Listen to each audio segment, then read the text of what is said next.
여러분, 우리가 어디 여행을 가서 해설사의 해설을 들을 때가 있습니다. 때로는 나무에 대한 것이든지, 아니면 때로는 숲에 관한 것이든지, 아니면 어떤 문화재에 관한 것이든지 간에 해설사의 해설을 들으면 그것이 어떻게 생겼는지, 그 나무가 왜 그런 의미를 가지고 있는지, 그 숲이 왜 그런 특징을 가지고 있는지를 우리가 잘 알 수가 있습니다. 그런데 같은 장소에 있음에도 불구하고 아무리 해설자의 해설이 좋아도 그 해설을 듣지 못하는 사람들의 특징이 있습니다. 그 특징이 무엇이냐 하면 해설을 하고 있는 해설사보다 앞서가는 겁니다. 그러면 해설사가 아무리 열심히 해설을 하고 아무리 좋은 해설을 해도 그 해설을 들을 수가 없습니다. 그래서 우리가 어떤 여행을 가거나 어디 해설을 듣게 되는 곳에 가면 해설사들이 꼭 이렇게 얘기를 하죠. 저보다 앞서가시면 안 됩니다. 이렇게 얘기합니다. 그 말은 잘 따라와야지만이, 해설사를 잘 따라와야지만이 해설을 잘 들을 수 있다라는 의미이기도 합니다. 그런데 그것은 해설을 하는 곳에서만 그런 게 아니라 우리의 신앙적 삶에도 그대로 적용이 되는 것 같습니다. 우리의 삶이 하나님의 인도하심을 앞질러 간다면 우리를 향한 하나님의 계획하심과 일하심과 우리를 위해 예배해 놓으신 하나님의 은혜를 우리가 놓칠 수 있다라는 겁니다. 그래서 하나님은 그래서 우리에게 하나님의 속도를 맞추어 주시는 것이기도 한 것이죠. 여러분, 대표적인 모델이 오늘 호렙산에서의 모세입니다.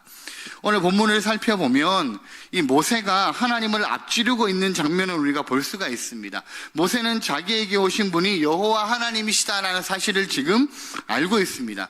그럼에도 불구하고 모세는 자기에게 오셔서 말씀하시는 그 하나님에 대해서 뭔가 석연치 않은 반응을 지금 퉁명스럽게 계속 보이고 있습니다. 왜냐하면 아직까지 모세는 자기에게 일어날 일들에 대해서 온통 자기 생각, 자기 입장만을 기준으로 판단하고 있기 때문입니다.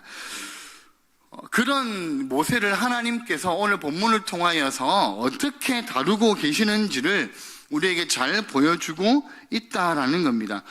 이스라엘 백성들의 출애굽의 시작은 그 유명한 모세의 기적으로부터 그것이 시작이 되는 것을 우리가 알 수 있습니다. 그런 점에서 오늘 우리가 읽었던 이 4장에 나오는 하나님의 이적들은 일종의 예행 연습과 같다라고 우리는 얘기할 수 있습니다. 모세에게 이 두 가지의 이적을 실습으로 보여주셨는데, 첫 번째 이적이 모세의 지팡이로 하나님이 뱀을 만드시는 장면입니다. 모세에게 하나님이 이렇게 말씀하시죠. 우리가 읽었던 말씀에 보면 2절에 보면 내 손에 있는 것이 무엇이냐 이렇게 얘기합니다. 그러니까 모세가 뭐라고 얘기합니까? 지팡이입니다 이렇게 말합니다. 그래서 하나님은 그것을 땅에 던져라 이렇게 말씀하시죠. 우리는 하나님께서 모세에게 하는 그것을 땅에 던져라, 네가 가지고 있는 것이 무엇이냐라는 이 질문을 통하여서 하나님이 모세를 통하여서 가지고 있는 숨은 목적이 있다라는 것을 우리는 알 수 있습니다. 하나님께서 아무 의미 없이 손에 있는 게 뭐냐, 땅에 던져라라고 말씀하신 게 아니라 하나님께서는 모세에게 단지 지팡이가 뱀이 되는 이적만을 보여주는 것이 목적이 아니라 하나님께서 이 모세에게 무언가 목적하는 것이 다르게 있다라는 것을 말씀하고 있다라는 것이죠. 그뿐만 아니라 그 일을 통하여서 하나님은 모세 스스로가 무엇인가 중요한 것을 깨닫기를 의도하셨다라는 말씀입니다. 모세가 가지고 다녔던 그 지팡이는요, 말 그대로 나무 지팡이였을 겁니다. 80이 넘는 그 몸을 지탱해주는 장치이기도 했고, 또 양떼를 이리저리 몰고 다녔던 지팡이였을 겁니다. 근데 어떻게 보면 그 하찮은 지팡이가 하나님에게 쓰임을 받게 되니 놀라운 이적의 도구가 되더라는 것입니다. 여러분, 하나님께서 막대기에 불과했던 지팡이를요, 모세가 던지니까 그걸 뭐로 바꾸신 거예요? 뱀으로 바꾸신 것이죠. 근데 이 뱀으로 바꾸는 이적을 통하여서 하나님은 모세에게 하나님의 능력이 어떤 것인지를 보여주려고 하셨다라는 겁니다. 4절에 보면 하나님께서 모세에게 뱀의 꼬리를 잡아라 이렇게 말씀하시거든요. 그래서 모세가 4절에 보면 모세가 그가 손을 내밀어 그것을 잡으니 그렇게 되어져 있습니다. 이 잡으니라는 말은 급하게 낚아채다라는 의미를 가지고 있거든요. 그러니까 원래 뱀을 잡으려면, 뱀을 잡아보신 일은 없으시겠지만, 뱀을 잡으려면 어디를 잡아야 되는 줄 아세요?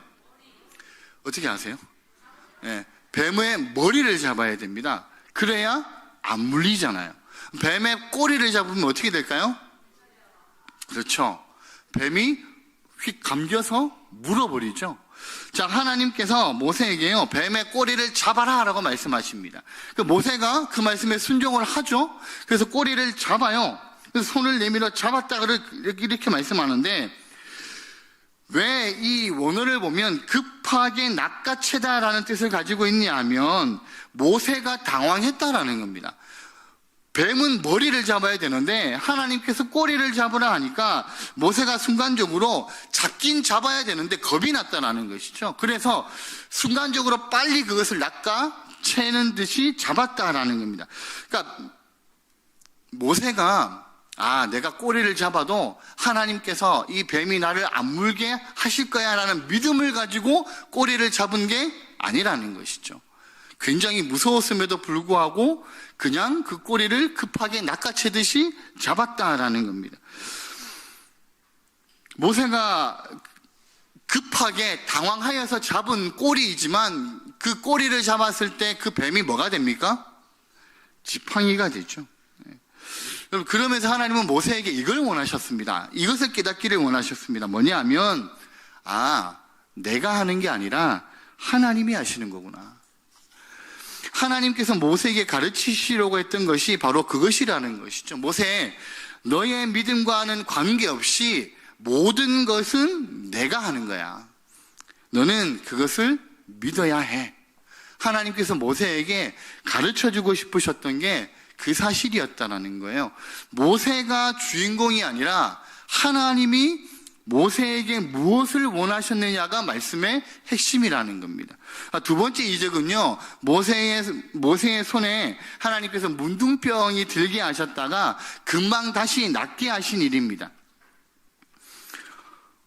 우리가 읽었던 6절의 말씀에 보면 여호와께서 또 그에게 이르시되 내 손을 품에 넣으라 하시매 그가 손을 품에 넣었다가 내어보니 그의 손에 나병이 생겨 눈같이 된지라. 그죠? 모세는 갑자기 자기 손에 문둥병이 든 것을 보고 굉장히 놀랐을 겁니다. 모세로서는 전혀 예상하지 못한 것이죠. 하나님께서 그냥 네 손을 들어서 품에 넣었다가 빼봐라 라고 말씀하셔서 모세는 그냥 그렇게 한 것뿐인데 자기 손이 나병이 든 것이죠. 여러분, 모세에게는 전혀 예기치 못했던 일일 겁니다. 하지만 이런 일이 하나님에게는 아주 손쉬운 일이었다라는 것이죠. 모세에게는 아주 충격적일 수 있는 일이 하나님은 가장 손쉽게 하시면서 하나님이 도대체 어떤 분이신지를 모세에게 다시 깨우치시려고 하셨던 이적이라는 겁니다. 그럼 우리가 잊어서는 안 될 것은요, 어떤 이적이 일어났냐 그게 아니라 하나님께서 그 일을 진행하셨다라는 겁니다. 여러분, 그게 훨씬 더 중요한 것이라는 것이죠. 하나님께서 이적을 일으키시는 궁극적인 목적이 뭘까요? 출애굽기 7장 17절에 보면 하나님이 모세를 바로 앞에 세우시거든요.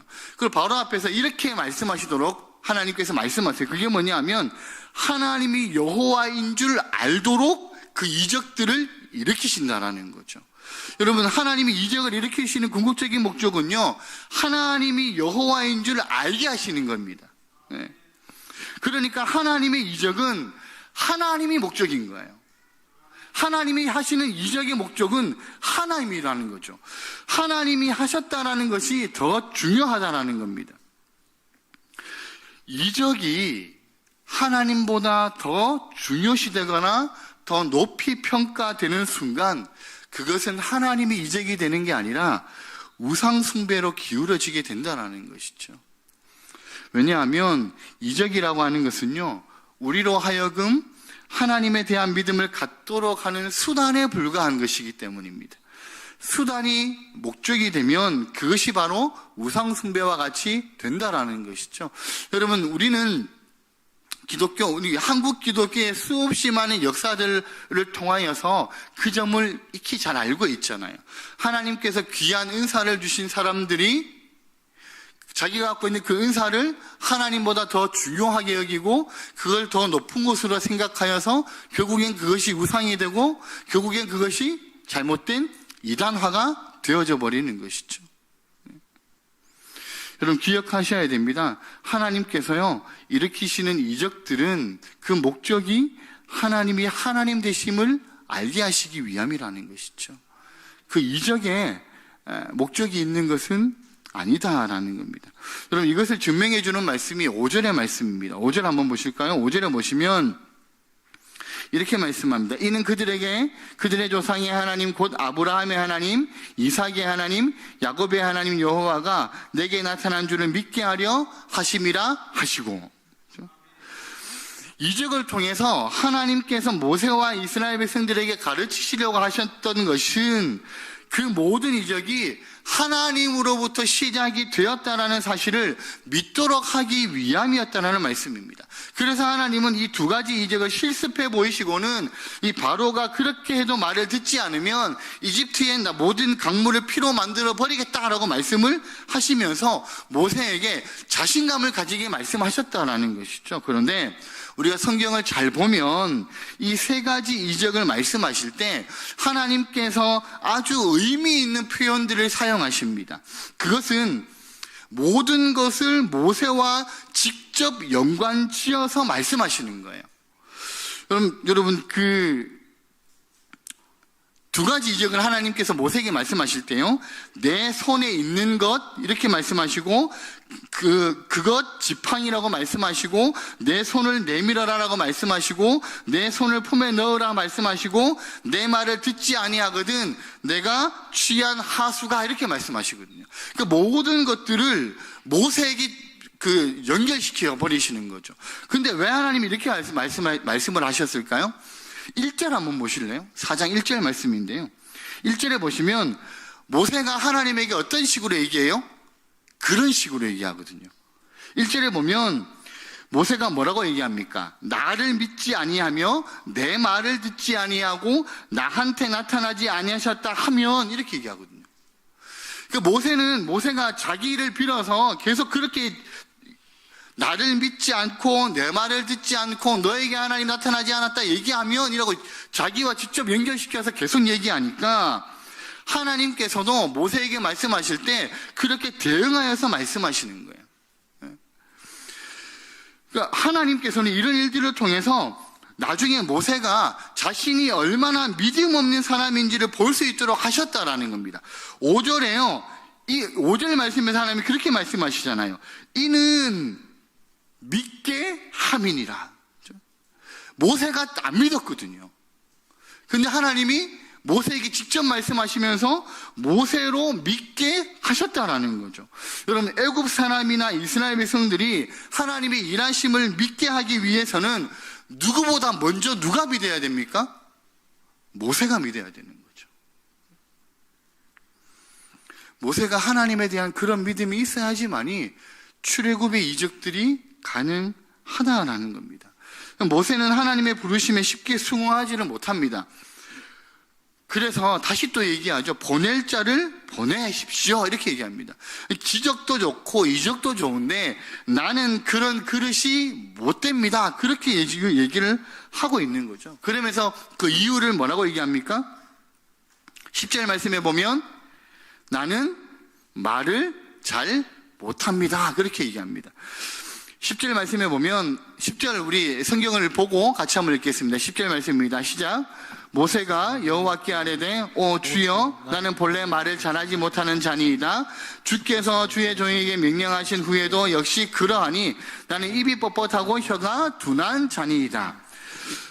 계속 하나님께서 이적도 보여주시고 자신감을 가지게 계속 말씀을 하시는데도 불구하고 모세는요, 극구 아닙니다. 저는 못합니다. 저는 잘하지 못합니다. 저는 그런 그릇이 못 됩니다. 나는 결정적으로, 하나님 저는요, 결정적으로 말을 잘 못합니다. 그렇게 지금 변명을 하고 있다는 겁니다. 근데 하나님이 모세가 말을 잘 못한다는 것을 하나님은 아셨을까요? 모르셨을까요? 아셨다라는 거죠.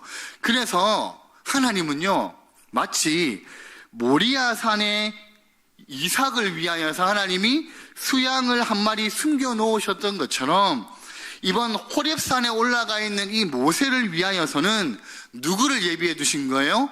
아론을 하나님은 여호와 이레의 선물처럼 예비해 두고 계셨다라는 겁니다. 그런데 이런 사실도 모르고 모세는 계속 하나님께 칭얼대는 거예요. 나는 안 돼요. 나는 못 가요. 나는 그런 그릇이 안 돼요. 나는 말을 못 해요. 계속 칭얼대고 계속 그렇게 얘기하니까 하나님께서 여호와 이레로 준비해 두셨던 아론을 오늘 이 4장의 말씀을 통하여서 개봉해 버리시는 거예요. 여러분, 앞지르지 맙시다라는 의미는요, 바로 이런 의미가 있습니다. 출애굽을 위하여서 하나님이 준비해 놓으셨던 것, 하나님은 이 출애굽을 위하여서 모든 것들을 완벽하게 잘 준비해 두셨습니다.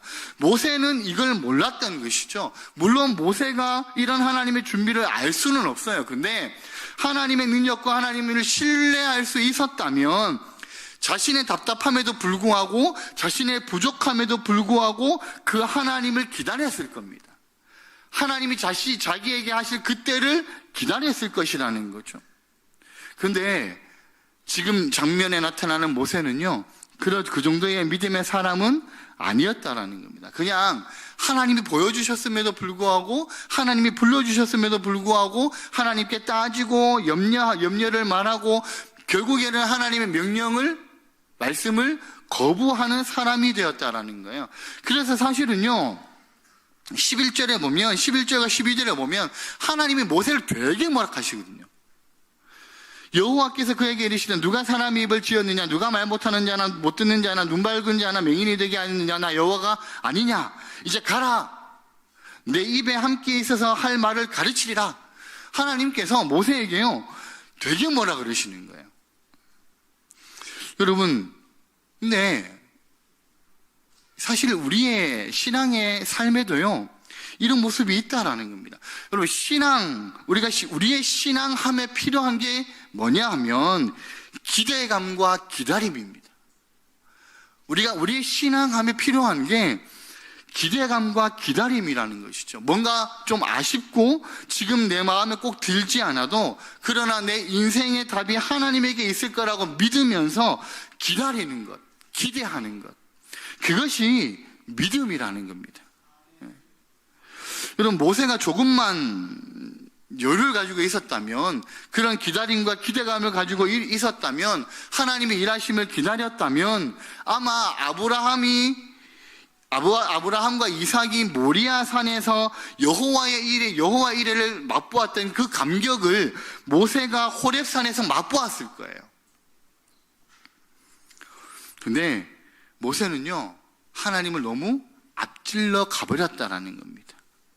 그 결과 하나님으로부터 받아야 할 감격을 놓치고 말았다라는 것이죠.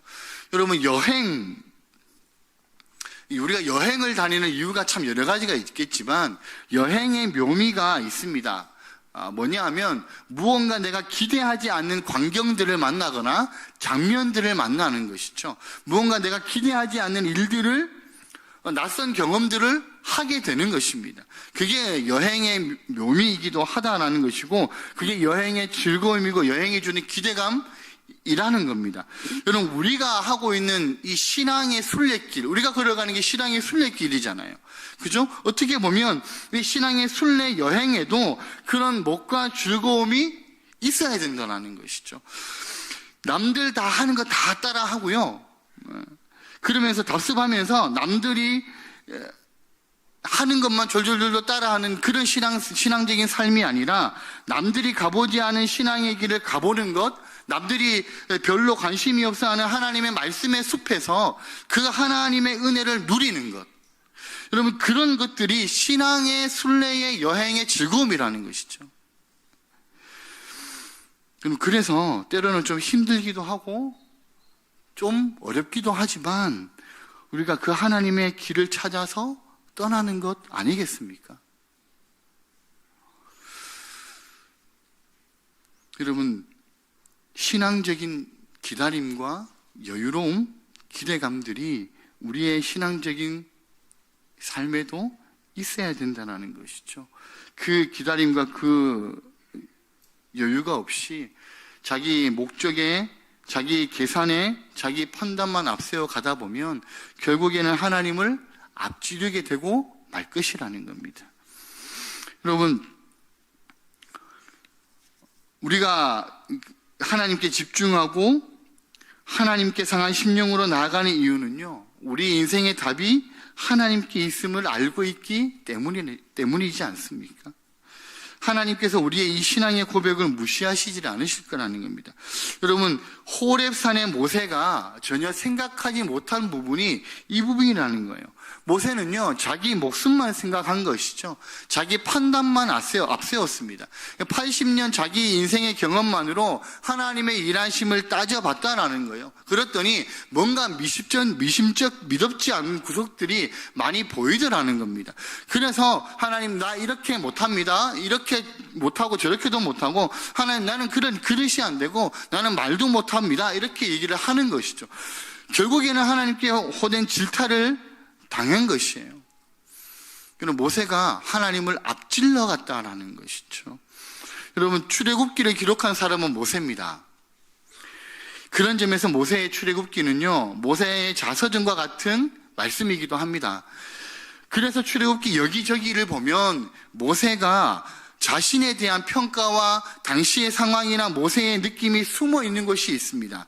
오늘 우리가 읽지 않았지만 31절 한번 보실까요? 이 31절에도 그런 모세의 자기 고백이 숨겨져 있습니다. 앞에 말씀이 나오는데요. 같이 한번 읽겠습니다. 시작. 백성이 믿으며 여호와께서 이스라엘 자손을 찾으시고 그들의 고난을 살피셨다 함을 듣고 머리 숙여 경배하였더라. 자, 여기에 보면 백성이 믿으며 여호와께서 이스라엘 자손을 찾으시고 그들의 고난을 살피셨다 함을 듣고 머리 숙여 경배하였더라, 이렇게 말씀합니다. 이 31절 말씀에 우리가 4장 1절에서 읽었던 1절에 처음에 했던 모세의 말들을 다시 한번 우리가 가져와 본다면 어떻게 될까요? 4장 1절 말씀인데요, 1절 말씀을 같이 다시 한번 읽겠습니다. 시작. 모세가 대답하여 이르되 그러나 그들이 나를 믿지 아니하며 내 말을 듣지 아니하고 이르기를 여호와께서 내게 나타나지 아니하셨다 하리이다. 자, 1절과 31절이 아주 정교하게 대칭을 이루면서요, 맞물려 있는 것을 우리는 알게 된다라는 거예요. 한편으로는 잘난 척으로, 한편으로는 염려로 했던 자기의 말이 나중에 정반대가 됐다라는 것을 모세가 발견하더라는 겁니다. 나중에 이 모세가요, 이 출애굽기를 기록하면서 그때의 일들을 기억했다라는 겁니다. 그래서 그때 자기가 했던 말을 부끄러워하면서 31절을 쓴 것이라는 것이죠. 백성이 믿으며 여호와께서 이스라엘 자손을 찾으시고 그들의 고난을 살피셨다 함을 듣고 머리 숙여 경배하였더라. 모세가 했던 말을 정반대로 이루시는 하나님을 모세가 발견하더라는 것이죠. 그리고 부끄러워하면서요, 아마 그 모습 그대로 31절에 기록했을 것이라는 겁니다. 하나님을 앞질렀던 모세, 결국에는요, 혼자 창피 당하게 됐다라는 것이죠. 여러분, 하나님을 앞질러 가서 잘된 사람은 아무도 없습니다. 예수님께서 오병이어의 기적을 일으키셨을 때 창피를 떨었던 두 제자가 있었습니다. 그 두 제자의 이름이 빌립과 안드레입니다. 예수님께서 그날 저녁에 빈들에 많은 사람들이 모여있는 그날 저녁에 빌립에게 예수님이 이렇게 물으십니다. 이 사람들이 먹을 빵을 어디서 살 수 있겠느냐? 이렇게 물으십니다. 그러니까 빌립이 대답하기를, 예수님, 여기에 있는 사람들이 빵을 하나씩만 먹는다 그래도 그 빵을 사려면 200데나리온이나 되는 많은 돈이 필요합니다. 돈이 없는데 어떻게 우리가 빵을 살 수 있겠습니까? 라고 얘기합니다. 그냥 이렇게 얘기하는 거죠. 예수님, 우리는 할 수 없으니까 포기하시죠. 그리고 그냥 밥 먹고 와라 라고 얘기하시죠. 그렇게 얘기를 했다라는 거죠. 근데 이런 대화를 옆에서 듣고 있던 안드레가요, 예수님에게 또 다가왔습니다. 무엇을 가지고요? 도시락을 하나 두고 찾아온 것이죠. 예수님, 여기 한 아이가 보리떡 5개와 물고기 두 마리의 도시락을 가져왔는데 자기가 먹지 않고 예수님께 드리려고 가지고 왔답니다. 고맙고 기특한 일이지만 예수님, 요거 가지고는 어떻게 이 많은 사람들을 먹일 수 있겠습니까? 안 되죠. 포기하시죠. 이런 뉘앙스로 얘기하는 것이 지금 빌립과 안드레였다라는 겁니다. 여러분, 둘 다 결론을 내리고 얘기하는 거죠. 어떻게 해요? 안 됩니다. 불가능합니다. 여러분, 근데 이 일 앞에 어떤 일이 있냐면, 그 유명한 가나의 혼인잔치에서 예수님께서 물을 포도주로 바꾸는 사건이 있었습니다. 여러분, 빌립과 안드레는요, 그 장소에 같이 있었던 제자들입니다. 물이 변하여서 포도주가 되는 그 기적의 현장에 있었던 제자들이 빌립과 안드레였다라는 거죠. 예수님의 능력보다는 뭐가 먼저 생각난 거예요? 자기들의 계산과 경험들이 먼저 앞서 갔다라는 거예요. 그래서 예수님, 우리는 돈이 없으니까 안 돼요. 예수님, 요 도시락 하나 가지고는 이 사람들을 다 못 먹여요. 그러니까 그냥 포기하시죠 라고 얘기하는 게 이 빌립과 안드레였다라는 겁니다. 여러분, 근데 하나님이 어떻게 하셨어요? 예수님이 어떻게 하셨어요? 그들의 계산과 그들의 경험을 무참하게 깨부수고 하나님의 기적의 놀라운 이적들을 보여주셨다는 것이죠. 자기의 계산이 예수님의 능력보다 앞질렀다라는 말입니다. 모세도 조금 전에 무엇을 봤습니까? 이적을 봤잖아요. 하나님께서 지팡이가 뱀이 되고 자기 손에 나병이 생겼다가 없어졌다 하는 놀라운 이적을 모세에게 직접 보여주셨다라는 겁니다. 덧붙여서 그것이 안 되면 나일강에 물을 떠서 부어라. 그러면 그게 피가 될 거야 라고까지 말씀하셨는데도 불구하고 하는 말이 뭐예요? 나는 못합니다. 보낼 만한 사람을 하나님 보내십시오. 나는 말을 못하는 사람이기 때문에 저는 안 됩니다. 하나님의 계획보다 모세는 자기 판단이 더 앞섰다라는 거예요. 예수님의 제자였던 빌립과 안드레가 그랬던 것처럼 똑같다라는 겁니다. 여러분, 예수님이 5,000명을 먹이시고 12바구니가 남았을 때 이 빌립과 안드레가 얼마나 부끄러웠겠습니까? 여러분, 모세가요 1절에 자기가 했던 말씀을 빗대어서 31절의 말씀을 쓰면서 얼마나 창피했겠습니까? 아, 그렇지. 하나님은 능력이 있으신 분이시지. 그걸 깨달으면서 말씀을 기록했을 겁니다. 여러분, 오늘 결론은 분명한 게 나오죠. 하나님을 앞지르지 말라는 겁니다. 하나님의 능력을 내 수준 정도로 평가절하하지 말라는 겁니다. 하나님하고 맞먹지 말라는 거예요. 하나님이 사랑의 하나님이라고 해서 우리가 하나님을 마음대로 하면 안 된다라는 겁니다. 하나님께는요, 우리가 할 수 있는 것은 아멘인 것이죠. 알겠습니다, 하나님. 그러겠습니다, 하나님. 우리에게는 그것밖에 없다라는 겁니다. 그러면 하나님께서요, 아브라함과 이삭에게 여호와 이레를 준비하셨던 것처럼 우리에게도 하나님의 여호와 이레를 준비해 놓으실 것이라는 겁니다.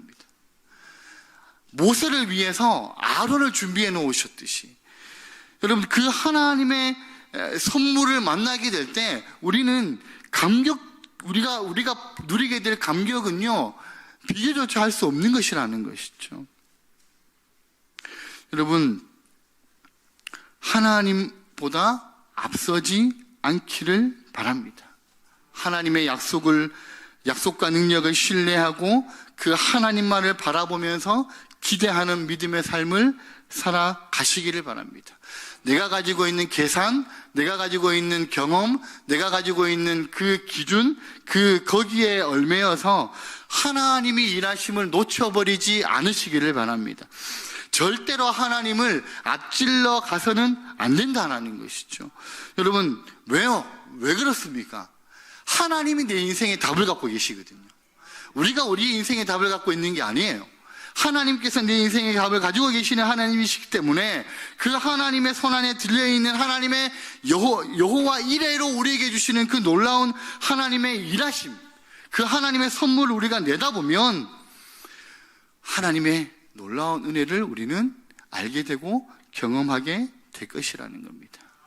하나님보다 앞서가시는 게 아니라 하나님보다 한 발짝 뒤에 머물러서 우리를 위해 일하실 하나님의 놀라운 은혜를 기대하시면서 기다리시는 우리 오늘 성도님들의 삶이 되시기를 예수님의 이름으로 축복합니다.